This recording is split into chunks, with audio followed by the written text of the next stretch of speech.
High, কেমন আছো? আশা করছি তোমার সবাই ভালো আছো। অ্যান্ড আমিও ভালো আছি। আজকে নিয়ে এলাম তোমাদের জন্য একটি ট্রাভেলিং ভিডিও নিয়ে। আজকে ভিডিওটা বেসিক্যালি ট্রাভেলিং হচ্ছে না, আজকে দেখাবো তোমাদের কোচবিহার রাসমেলা, যার জন্য 1 বছর ধরে অপেক্ষা করে দেখি কোচবিহার বিখ্যাত রাসমেলার জন্য। তো আমরা গেট নাম্বার 1 দিয়ে প্রবেশ করছি, যে এটা এদিকে চলে মরাপুরা বলে জায়গাটার নাম। তো এদিক দিয়ে রাসমেলা এন্ট্রি করতে হয়। ভালোই লোকজন দেখতে পাচ্ছি। এখন ঘড়িতে ঠিক সময় 4টা। এখন আমরা এন্ট্রি করছি হচ্ছে রাসমেলার সামনে, মানে মরাপুরার দিক থেকে যে গেটটা, আমি ফার্স্ট টাইম তোমাদের ভিডিও দেখাচ্ছি, ঠিক আছে। আর সোজা গেলেই ঠিক রাসমেলার গেট, কোচবিহার রাসমেলার ওখানে একটা গেট দেখতে পাচ্ছি। গেট নাম্বার 1-এ আমরা এখন প্রবেশ করছি। ওয়েলকাম টু, এখানে লেখাই আছে গেটের এখানে, ওয়েলকাম টু কোচবিহার রাসমেলা। তোমাদের একটা মজার ব্যাপার দেখাই, হ্যাঁ, যে গেটের সামনে কি লেখা আছে। আসলে এটা চলছে 2025, ওখানে লেখা আছে হচ্ছে 2024। তোমাদের সামনে যাই দেখাচ্ছি একটা মজার ব্যাপার। 2025 যে ব্যানারটা বানিয়েছে সে লিখতে ভুলেই গেছে এখানে যে 2025 না লিখে 2024 লেখা। ফাইনালি আমাদের রাসমেলার গেটের সোজা ভালোই লোক দেখতে পাচ্ছি। আমরা রাসমেলা এন্ট্রি করছি আস্তে আস্তে। দুই পাশে দেখতে পাচ্ছি ভালোই দোকান বসেছে। রাসমেলা কোচবিহারের একটি ঐতিহ্য এই মেলা হচ্ছে রাসমেলা, দেখো। আর এই দেখতে দেখতে ঢুকে পড়লাম রাসমেলায়। 6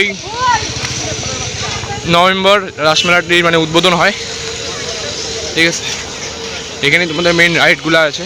রাত্রেবেলা আসলে আরও দেখাতে পারতাম, অন্য সময় আসবো। তো আমরা এখন রাসমেলায় এন্ট্রি করে নিয়েছি। এখন চারিদিকে খালি রাইড, ঠিক আছে, ভয়ঙ্কর ভয়ঙ্কর রাইড। হ্যাঁ, সামনে নাগরদোলনা থেকে শুরু করে সব আছে। দেখতে পাচ্ছ ভালোই লোক, দিনের বেলা ভালোই লোকের সমাগম দেখতে পাচ্ছি রাসমেলায়। হাই, রাত্রিবেলা আসতে পারলাম না, যেহেতু মামাবাড়ির থেকে এখানে ঢুকলাম। তো দিনের বেলায় ঘুরে দেখে যেতে হবে। রাত্রিবেলা হলে এই যে নাগরদোলনা লাইট দেখতে পাচ্ছ একটা জ্বলে গেছে, খুব সুন্দর লাগতো, ঠিক আছে। দেখো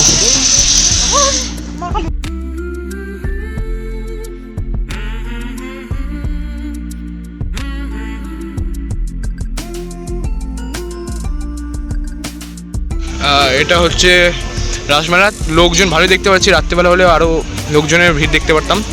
আচ্ছা হয়ে গেছে, আমি আসছিলাম মামাবাড়ি পৌঁছে, এখন বলতে ছিল দেখা হয়ে যাবে, ঠিক আছে। রাস্তা এখানে আমি একটু কাবার দেখিনি ফোনের।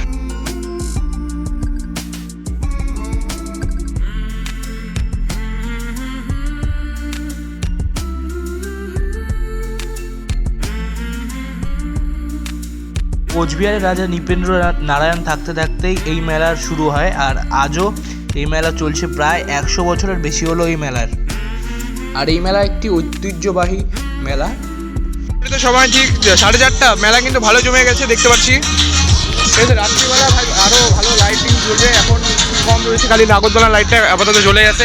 নাগরদোলনা ওঠার শখ ছিল ভাই, আমি যদি উঠি অবশ্যই খারাপ হয়ে যাবে, কারণ আমি নাগরদোলনা সেরকম উঠি না, কিন্তু নাগরদোলনা মেলা হাইটে উঠি, ঠিক আছে। ওর ভাই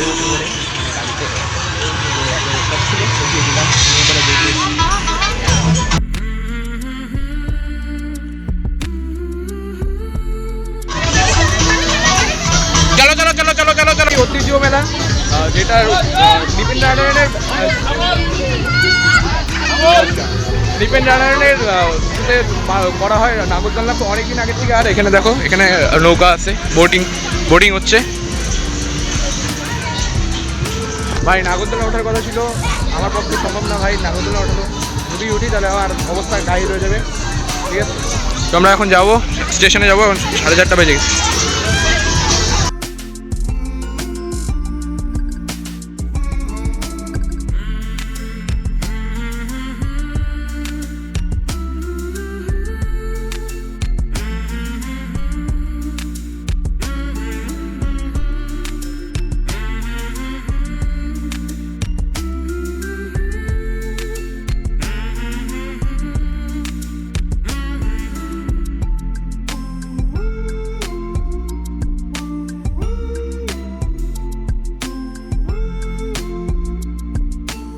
আর যদিও সব ভিড় থাকে তাহলে 5 টাকা এবং 10 টাকার দোকানের সামনে সবচেয়ে বেশি ভিড়, মানে ওখানেই মনে হচ্ছে দোকানগুলোর কি মেলা বসে গেছে।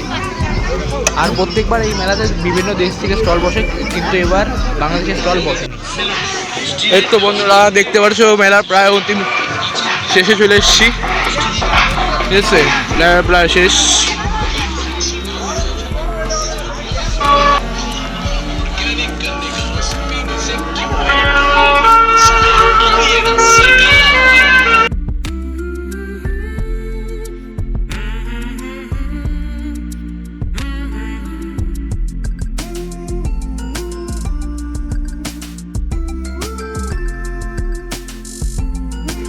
আর এই মেলায় গালামাল দোকান থেকে শুরু করে মাছ মাংসের দোকান সবই বসে, ঠিক আছে। আর রাস্তার দুপাশে খালি দোকান আর দোকান, দেখে মনে হচ্ছে না গাইস যে এটা রাস্তা, দেখে মনে হচ্ছে মাঠের উপরে মানে যে দোকানগুলো বসছে। আর লোক কিন্তু মানে বিভিন্ন দেশ বিদেশ থেকে লোক আছে এই রাসমেলা ঘোরার জন্য। আর এই মেলায় প্রায় 3 থেকে 400 স্টল বসে থাকে, মানে প্রত্যেক বছরই এটা বান্দা যে হয়। আর জুবিন গার্গের ব্যানার তো মানে জায়গায় জায়গায় দেখছি।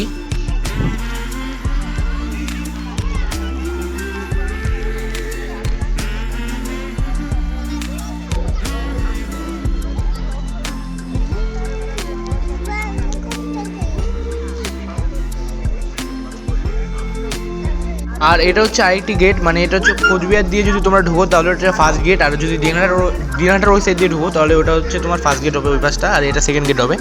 এখানে দেখছি জুবিন গার্গের একটা বড় মূর্তি লাগানো রয়েছে, আর দুপাশে 100-200 টাকার দোকান, মানে সব জামা কাপড় 100-200 টাকার। এখানেও ভিড় দেখতে পাচ্ছি এই দোকানগুলোতে। বন্ধুরা আমি বলেছিলাম যে মেলার পাশাপাশি এখানে ফলের দোকান এবং সবজির দোকানও বসেছে, দেখতে পাচ্ছ, ঠিক আছে। এটা মেলা না, মনে হচ্ছে এখানে কোনো মার্কেট বসেছে বা হাট বসেছে। আর আমার পিছনে ছিল হচ্ছে মানে গালামাল দোকান, ঠিক আছে, গালামাল দোকানও ছিল এবং মাছ বাজারও ছিল এখানে। আস্তে আস্তে বেরিয়ে যাচ্ছি রাসমেলার থেকে, এবার বাস ডিপোর দিকে যাব, আমরা বাড়ির উদ্দেশ্যে রওনা হব। সে অন্ধকার হয়ে যাচ্ছে, চারিদিকে লাইট জ্বলে যাচ্ছে।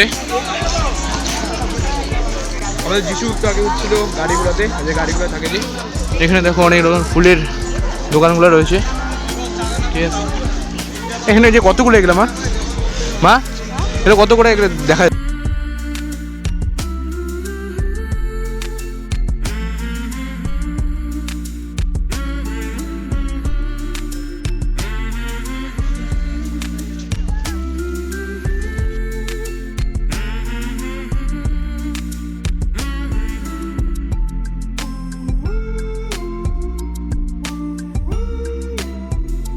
তারপর বন্ধুরা আমরা আস্তে আস্তে এগোতে থাকি হচ্ছে আমাদের বাস স্ট্যান্ডের দিকে, যেহেতু আমাদের বাড়ি ফিরতে হবে আজকেই, ঠিক আছে। 2 দিন আগে এসেছিলাম মামাবাড়ি, 2 দিন ঘোরা হয়ে গেছে। ভিডিও আমি অন্যদিন দেখাবো মামাবাড়ি, ঠিক আছে। তো হাতে সময় সংকীর্ণ, খুব অল্প সময়ের মধ্যে আমরা এখন চলে যেতে হবে শহরের ভিড়ভাড়টা মধ্যে দিয়ে আমাদের বাস স্ট্যান্ডে পৌঁছাতে হবে, আমাদের বাসটা ধরতে হবে। আর এই যে দেখো কোচবিহার সিটি, মানে ভিড়ভাড়টা আর কি বলবো, মানে এখানে নো এন্ট্রি ছিল, তো হাঁটতে হাঁটতে অনেকটা দূর যেতে হয়েছে আমাদের।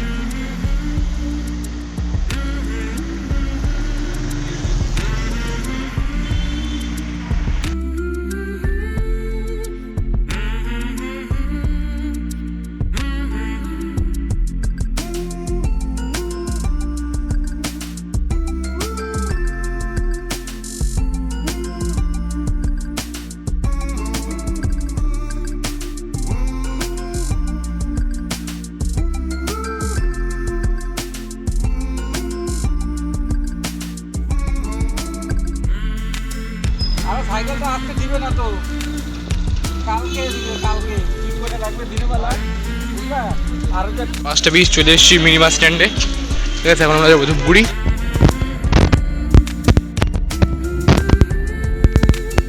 আর হ্যাঁ, তোমাদের যদি এই ভিডিওটা ভালো লেগে থাকে তাহলে লাইক করতে বলো না, আর আমাকে কমেন্ট করতে বলো না কেমন হয়েছে তোমাদের এই ভিডিওটা, ঠিক আছে। আমাকে কমেন্ট করে দিও। আর যদি ভিডিওটা ভালো লেগে থাকে তাহলে লাইক, কমেন্ট, শেয়ার, সাবস্ক্রাইব করতে বলো না। আর পাশে থেকে বেল আইকনটি প্রেস করতে বলো না, যাতে ভিডিও ছাড়ার সাথে সাথে তোমাদের কাছে সর্বপ্রথম নোটিফিকেশন যায়। তো আজকে এখান থেকে বিদায় নিচ্ছি। যদি 24 ঘন্টার মধ্যে 100 লাইক হয় তাহলে আমি আবার যাব মানে ভিডিও করতে কোচবিহার রাসমেলায়, ঠিক আছে। চলুন দেখা হচ্ছে নেক্সট কোনো ভিডিওতে।